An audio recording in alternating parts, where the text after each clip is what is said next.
Welcome to the Slop Farm. Enjoy the video. In this video, I will explain how to change the oil in a Honda CR-V. First, gather your essential tools, including a 13mm wrench, an oil filter wrench, and a drain pan. You will also need 4 1/2 quarts of new engine oil and a fresh oil filter. Park your vehicle on a level surface, engage the parking brake, and allow the engine to cool for about 15 minutes before you begin. Next, you will need to drain the old engine oil. Locate the oil drain plug, typically a 17mm bolt, on the bottom of the oil pan. Position your drain pan directly beneath it. Carefully loosen and remove the drain plug, allowing the used oil to flow completely into the pan.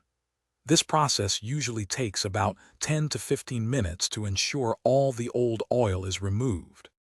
Now it is time to replace the oil filter and drain plug. Use an oil filter wrench to remove the old filter. Before installing the new filter, apply a thin layer of fresh oil to its rubber gasket. Hand tighten the new filter until snug, then give it an additional 1/4 to 1/2 turn. Reinstall the drain plug with a new crush washer and tighten it to 29 foot-pounds. Finally, add the new engine oil and check the levels. Locate the oil fill cap on the top of your engine. Carefully pour in about 4 1/2 quarts of the recommended new engine oil.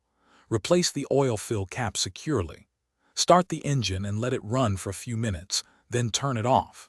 Wait a few moments, then check the oil level using the dipstick to ensure it is within the proper range. Thanks for watching. Consider subscribing if we helped you today.